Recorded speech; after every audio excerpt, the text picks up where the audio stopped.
I turned 82 last week. The end of my contributions are closer than I'd prefer.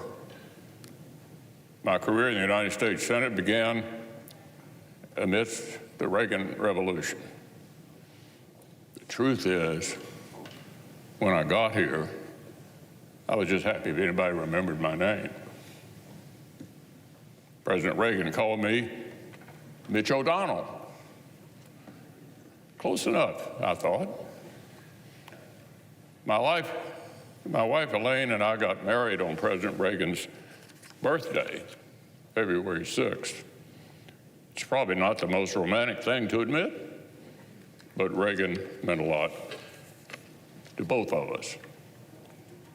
For 31 years, Elaine has been the love of my life, and I'm eternally grateful to have her by my side. I think back to my first days in the Senate with deep appreciation for the time that helped shape my view of the world.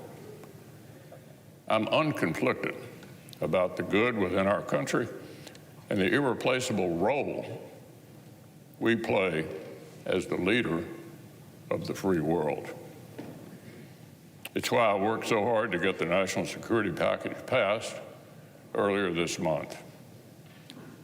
Believe me, I know the politics within my party at this particular moment in time. I have many faults. Misunderstanding politics is not one of them. That said, I believe more strongly than ever that America's global leadership is essential to preserving the shining city on a hill that Ronald Reagan discussed. As long as I'm drawing breath on this earth, I will defend American exceptionalism. So as I've been thinking about when I would deliver some news to the Senate, I always imagined a moment when I had total clarity and peace about the sunset of my work. A moment when I'm certain I have helped preserve the ideals I so strongly believed. That day arrived today.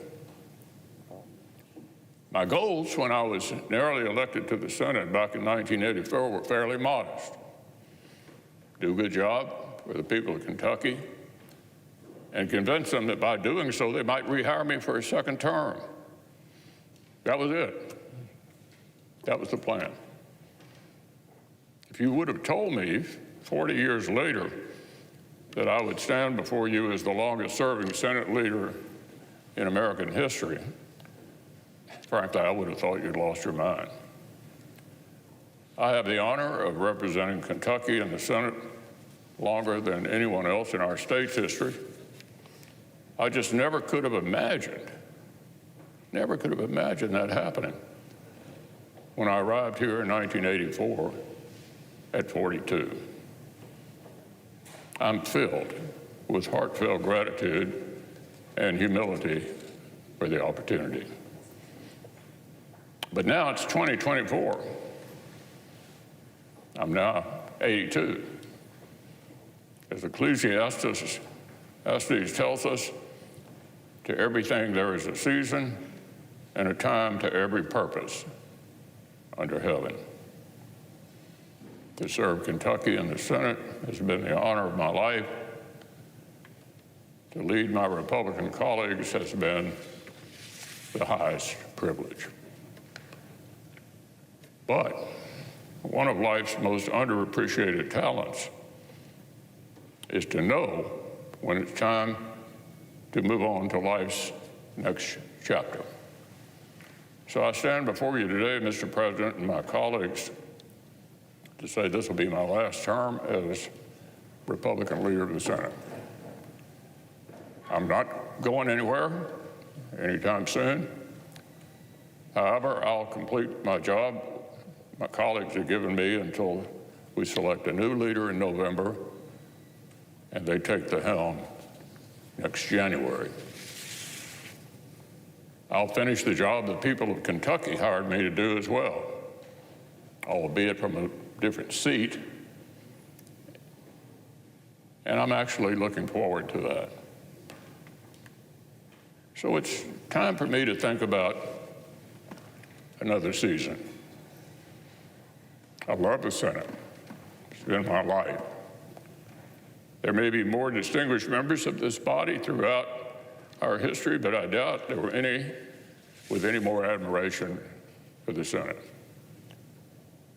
After all this time, I still get a thrill walking into the Capitol, and especially on this venerable floor, knowing that we, each of us, have the honor to represent our states and do the important work of our country.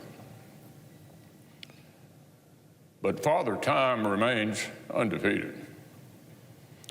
I'm no longer the young man sitting in the back, hoping colleagues would remember my name. It's time for the next generation of leadership.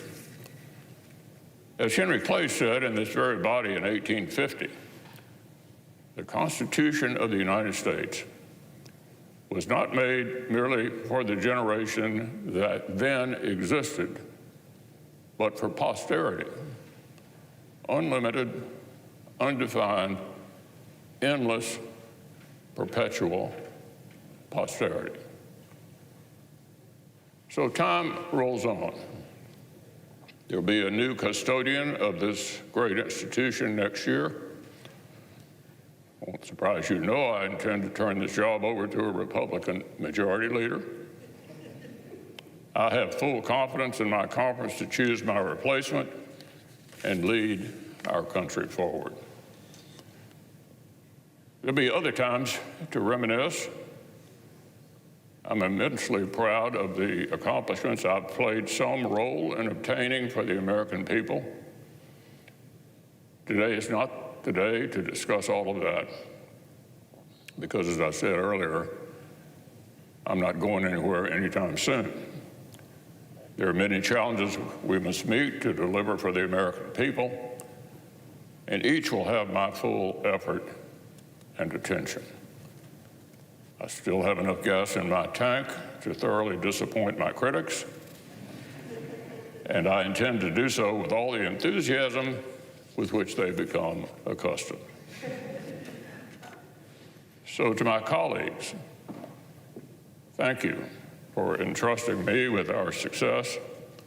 It's been an honor to work with each of you.